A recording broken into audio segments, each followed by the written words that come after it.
할렐루야. 네, 본문 시편 1편의 말씀으로 우리 함께 말씀을 나눌 텐데요. 목사님께서 어제 1절부터 6절까지 어떻게 하느냐 이렇게 말씀하셨는데요. 1절은 어제 담임 목사님께서 하시고 2절은 제가 하고요. 그 다음에 목사님께서 내일 수요일이죠. 수요일과 금요일 하시고 저희 부목사가 화요일하고 목요일을 이렇게 담당해서 하기로 했습니다. 저를 기대하지 마시고요. 선포하게 하시는 하나님을, 성령님을 기대할 수 있기를 소망합니다. 어제 목사님께서 설교하시면서 시편 1편을 다 외우기로 하자, 다 외우실 분 손 들어주세요 했는데 다 드셨다고 제가 전에 들었습니다. 그죠? 네. 다 대답이 없으시네요. 시편 1편 오늘은 1절부터 2절까지만 암송해 보도록 하겠습니다. 복 있는 사람은 시작. 복 있는 사람은 악인들의 꾀를 따르지 아니하며 죄인들의 길에 서지 아니하며 오만한 자들의 자리에 앉지 아니하고 오직 여호와의 율법을 즐거워하여 그의 율법을 주야로 묵상하는도다. 아멘. 할렐루야. 네. 오늘은 2절 말씀, 오직 그의 율법을 즐거워하여 그의 율법을 주야로 묵상하는도다 라는 말씀으로요. 말씀을 사랑하는 사람, 말씀을 사랑하는 사람이라는 제목으로 함께 은혜를 나누도록 하겠습니다. 한 3, 4년 정도 된 것 같습니다.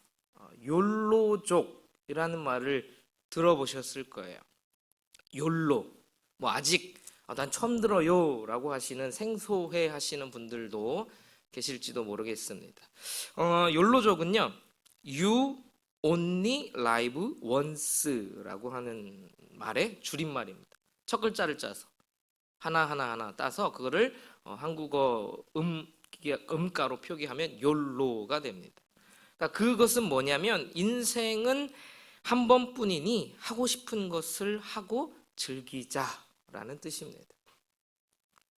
그러니까 불확실한 미래에 대해서 투자하고 대비하면서 하루하루를 막 전전긍긍하기보다는 일단 오늘 하루 현재의 삶에 그냥 최선을 다하고 즐기면서 소비하면서 살자라고 하는 어떤 하나의 사상, 가치관, 그것이 욜로라고 하는 것입니다. 요즘에는 욜로를 넘어서서요, 욜로로 가고 있다고 합니다. 효도 이런 건 아니고요. 네. 욜로, 아까 이야기했던 현재를 즐기는 것, 그것을 뜻하는 욜로에다가 나홀로라고 하는 그것이 붙여져 가지고 욜로라고 부른다고 합니다. 그러니까 자신의 행복을 가장 중시하면서 사람들과의 관계에서 좀 벗어나서 나만의 인생을 즐기는 사람들, 그러한 가치관을 갖고 살아가는 사람들을 욜로라고 이야기한다고 합니다. 세상엔 참 즐길 거리가 많이 있습니다. 그렇죠? 전혀 동의되어 있는 바가 그렇죠? 우리 매일 성경 읽으시고 기도하시고 하나님을 사랑하시는 우리 성도님들이시기 때문에 세상에 즐길 거리가 하나도 없기, 그렇죠? 저는 어렸을 때 시골에서 자라가지고 자연이 즐길 거리였습니다. 요맘때쯤 되면 이제 좀 있으면 정월대보름이 오잖아요. 그러면 밖에 나가서 쥐불놀이 많이 해보셨, 이런 이야기를 하면 제가 도대체 나이가 몇 살인데 이렇게 이야기하시는 분들이 계시더라고요. 쥐불놀이도 하고 썰매도 타고 논에다가 물을 받아가지고 썰매도 타고 비닐 포대자루가 있습니다. 눈이 속하게 오면 그 비닐 포대자루에다가 짚을 넣습니다. 지푸라기를 넣어가지고 엉덩이를 팡팡하게 해가지고 저 높은 산에서 쭉 타고 내려오면 그것처럼 신나는 눈썰매가 없었습니다. 근데 그때만 해도 밤이 되면 집에 들어가야 했습니다. 왜 그럴까요? 밤이 되면 놀 게 없습니다. 밤이 되면 해가 떨어지면 무조건 집에 들어가야 했습니다. 그런데 지금은 아니에요. 밤이 돼도, 아니 새벽이 와도 즐길 거리, 놀 거리, 먹거리 아주 24시간이 불철주야 바삐. 물론 요즘에 코로나가 되어서 그런 문화들이 조금은 잠시 멈춰졌는지 모르겠지만 한국의 이 문화는 마치 유흥과 소비의 문화에 아주 점철된, 아주 딱 맞는 그런 문화인 것 같습니다. 뭐 TV, SNS, 매스미디어 아주 점령되어져 있는 세상이 되어져 있습니다.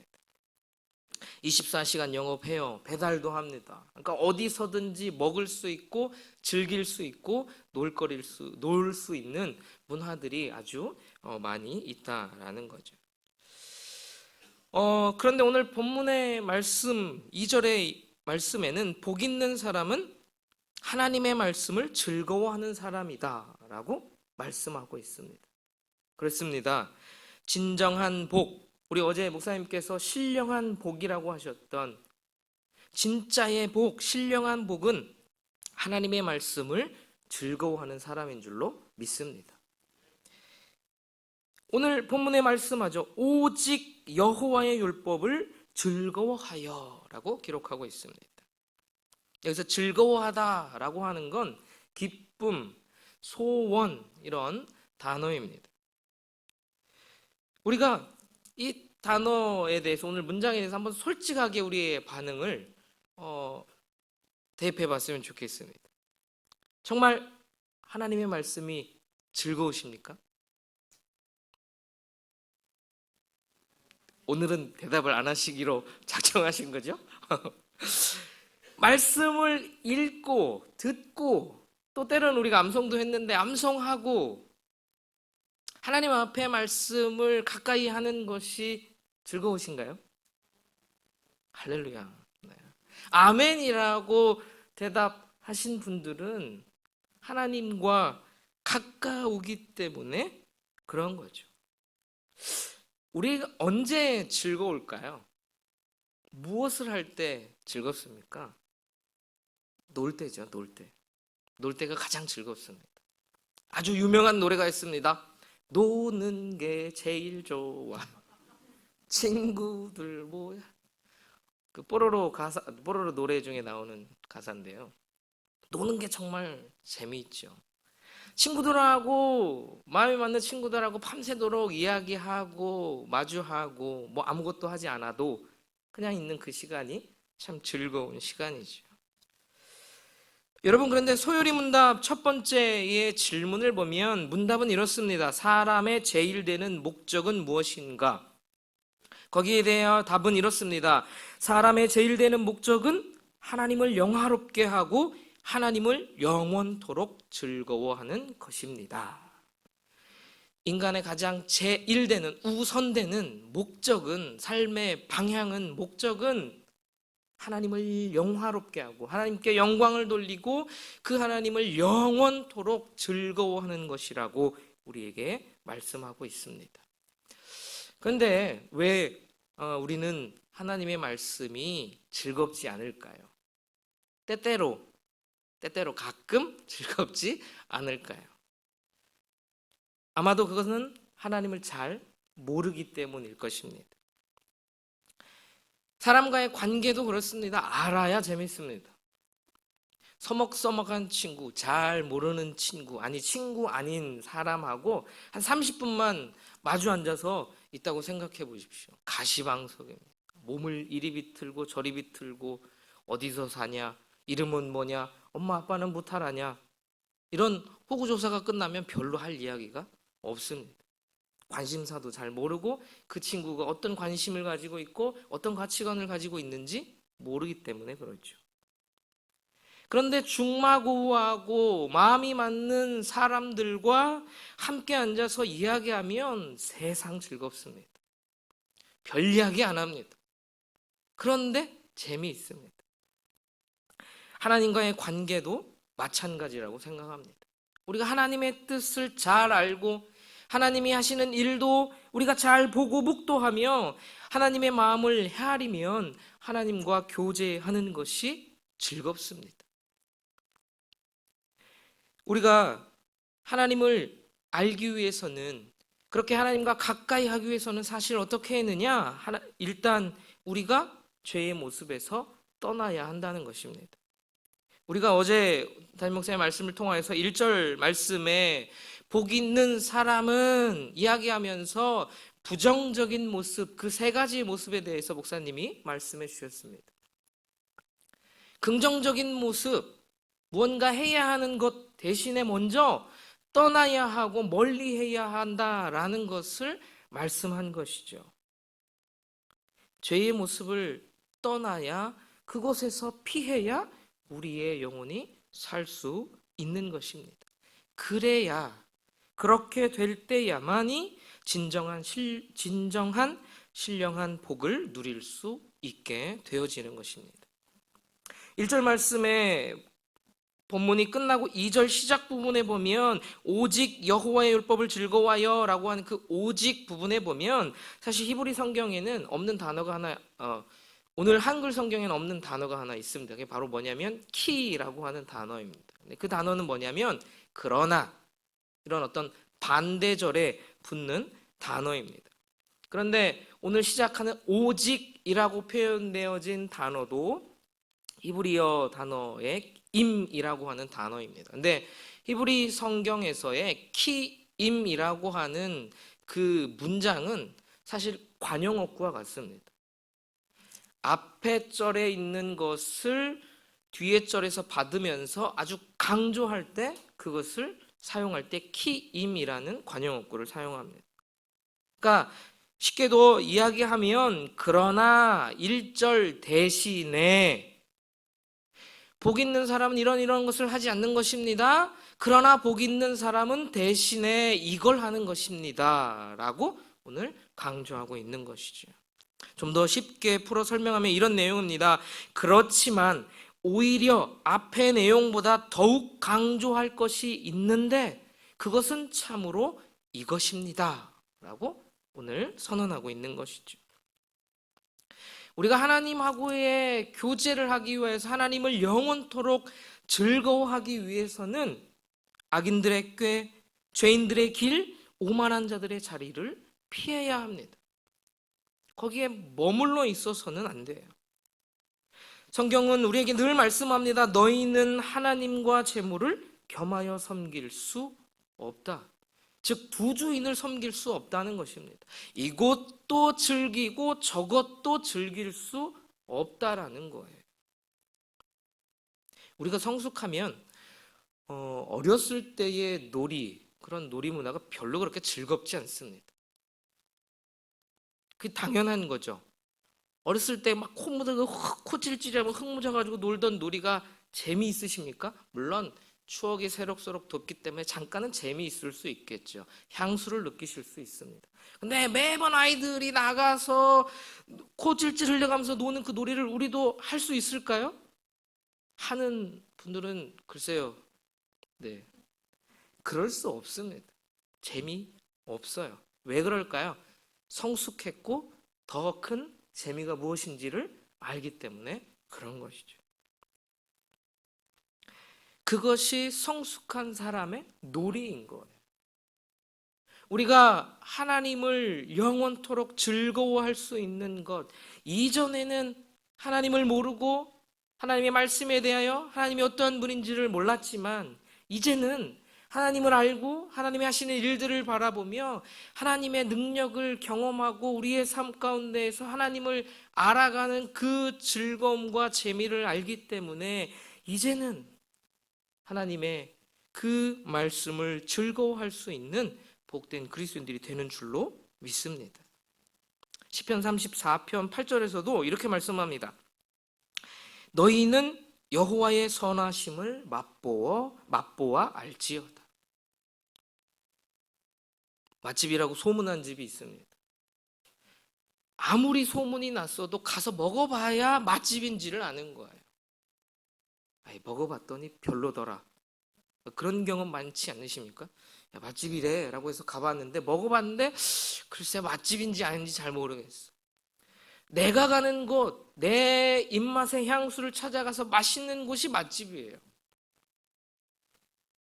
가서 직접 먹어봐야 맛이 있는지를 아는 것처럼 우리가 그곳을 떠나서 하나님과 함께 교제함으로 하나님을 맛보아 알 수 있는 그리스도인들이 되어지기를 소망합니다. 작년 11월에요. 교회에서 게임 대회를 했습니다. 뭐 교회에서 무슨 게임 대회냐 이렇게 말씀하실 수도 있는데요. 지금 현재 중고등부에 중학생 아이들이 참 많아졌습니다. 그 아이들은 거의 게임에 빠져 살아갑니다. 이제 그들과 좀 공통점을 찾고 또 그들하고 좀 소통하고자 진행했던 프로그램이었는데요. 근데 그때 아주 엄청난 한 친구를 발견했습니다. 야, 그 녀석의 진가를 발견하는 날이었습니다. 아니, 그 녀석이 그렇게 말이 많은 친구인 줄 몰랐어요. 중고등부 예배 때 뭐 이렇게 할 때는 이 친구가 있는지 없는지, 자는지 살아있는지 죽어있는지 뭐 이렇게 그냥 있는지도 모르고 이런 아이였는데, 그날 그 게임을 하는데 아주 신나가지고 막 열정적으로 열변을 토하면서 야, 이건 이렇게 하는 거야, 이건 이렇게 해야 이길 수 있어. 그때부터 그 아이가 말수가 많아졌다고 선생님이 이야기해 주시더라고요. 이거 왜 그럴까요? 자기가 아는 거니, 자기가 자신 있고 자기가 경험했고 자기가 어느 정도의 경지에 이르렀기 때문에 아주 다른 친구들에게 이야기하면서 리드해가면서 재미있게 신나게 이야기할 수 있었던 거예요. 사람이든지 게임이든지 관계이든지 우리가 무엇이든지 잘 알고 깊이 알아야 우리가 즐겁고 재미있게 되어지는 것이죠. 왜 우리가 하나님을 즐거워하지 못하느냐? 여전히 세상 가운데 매여 있기 때문에 그렇고, 여전히 그 세상 가운데 매여 있기 때문에 하나님을 가까이 할 수 없고 알 수 없기 때문에 하나님이 나에게 베풀어 주신 은혜와 하나님이 우리 교회에 베풀어 주신 그 사명과 그 뜻을 이해하지 못하기 때문에, 하나님이 하신 일을 알지 못하기 때문에 즐겁지 않다라는 것이죠. 호세아 6장 3절은 우리에게 말씀합니다. 그러므로 우리가 여호와를 알자, 힘써 여호와를 알자. 그의 나타나심은 새벽빛같이 어김없나니 비와 같이 땅을 적시는 늦은 비와 같이 우리에게 임하시리라 하니라. 2022년도는 하나님을 알기에 힘써하는 한 해가 되어질 수 있기를 소망합니다. 주님을 알아가는, 주님과 그 교제가 즐겁다라는 것을 경험하는 한 해가 될 수 있기를 소망해요.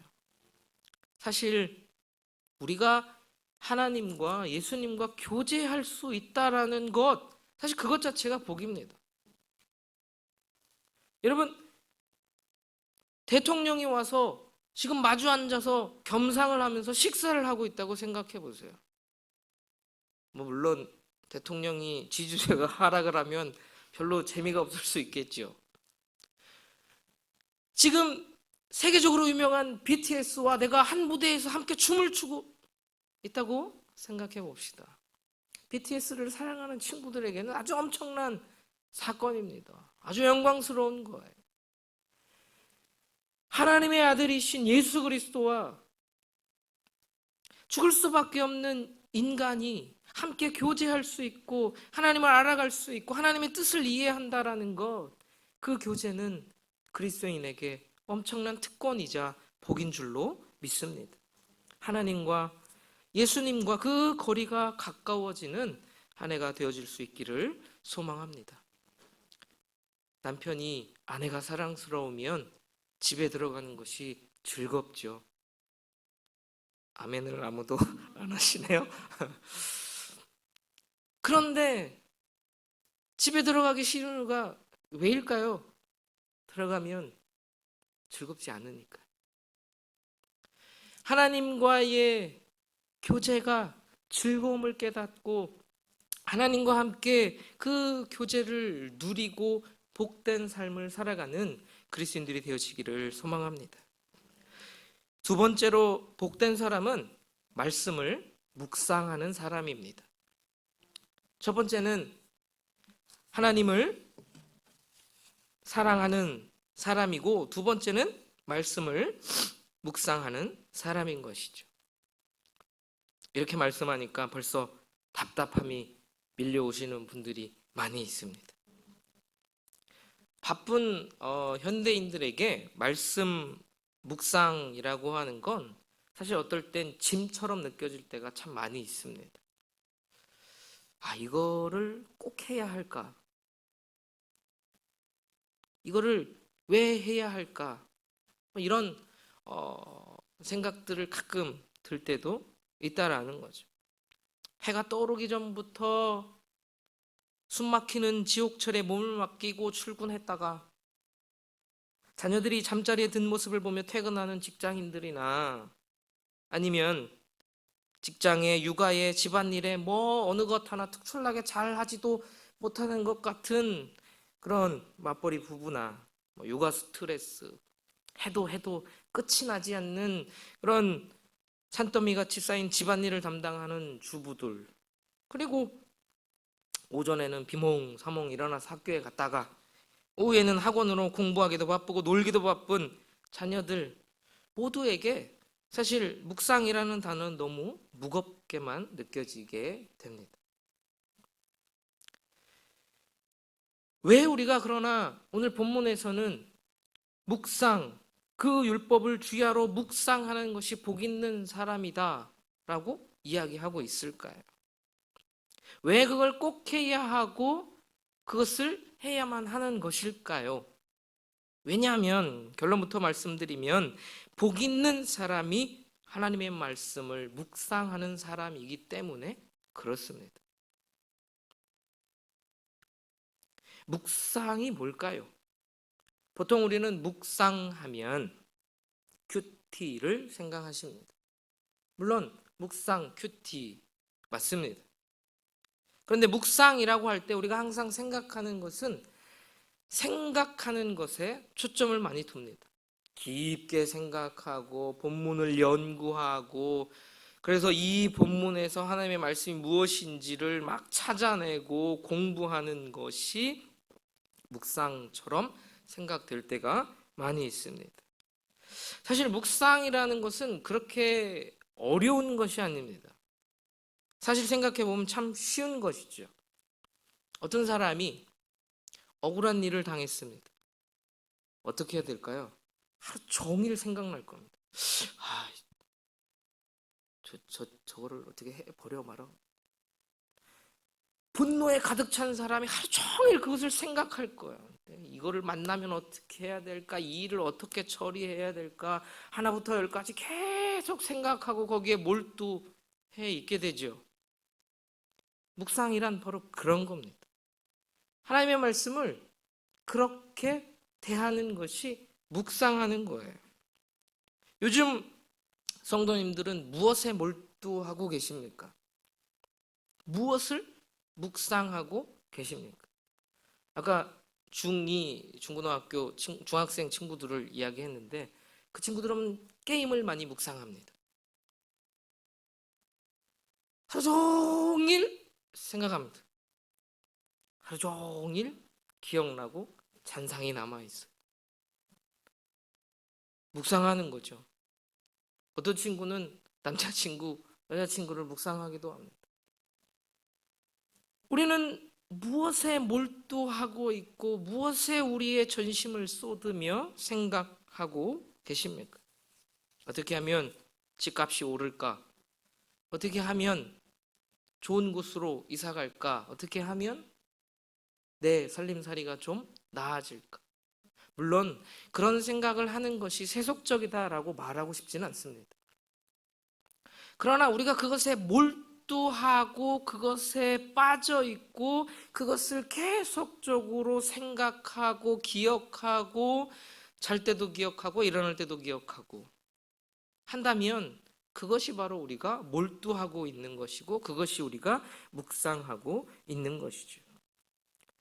오늘 본문 말씀에서 그의 율법을 주야로 묵상하는도다라고 할 때에 그 묵상은 히브리어로 하가라고 이야기합니다. 근데 그 그러니까 하가라고 하는 단어는요, 중얼거리다, 속삭이다라고 하는 내용을 많이 가지고 있습니다. 그러니까 우리가 생각하는 묵상은 사실 생각, 사고에 많이 멈춰져 있습니다. 그런데 묵상이라고 하는 건 생각하고 사고하는 것도 물론 맞겠지만 원어적인 성경적인 묵상이라는 단어의 기본적인 의미는 첫 번째로는 소리내서 읽는 거예요. 읊조리는 것이죠. 시편 119편을 찾아보면 이 하가라고 하는 단어가 동일하게 사용되어 있는데 오늘 본문에는 묵상이라고 나와 있지만 시편 119편 말씀에 보면 중간중간 그 하가라고 하는 단어가 나오는데 거기에는 뭐라고 나면 조용하게 읊조리다라고 이렇게 기록하고 있고 번역하고 있습니다. 읊다라고 하는 건 리듬에 맞춰 음의 고저 강약을 살려서 외거나 읽다라는 표현이라고 합니다. 그러니까 읊조린다라는 건 천천히 생각하면서 그 속도를 소리를 내가면서 읽는 거에 방점이 있습니다. 사실 묵상이라고 하는 건 읽는 겁니다. 성경이 말하는 묵상은 생각하는 사고가 먼저가 아닙니다. 읽는 거예요. 읽는 거에서부터 시작하는 것이죠. 그럼 어떻게 읽느냐? 바로 반복적으로 읽는 거예요. 첫 번째는 소리내서 읽는 거고 두 번째는 반복적으로 읽는 거예요. 오늘 본문 말씀에 그의 율법을 주야로 묵상하는도다라고 말씀합니다. 주야로, 밤낮으로, 지속적으로 변함없이 꾸준하게 성실하게 소리내서 반복적으로 읽으라는 거예요. 여호수아서 1장 8절 말씀에 보면 이렇게 말씀합니다. 이 율법책을 내 입에서 떠나지 말게 하며 주야로 그것을 묵상하여 그 안에 기록된 대로 다 지켜 행하라. 그리하면 내 길이 평탄하게 될 것이며 내가 형통하리라.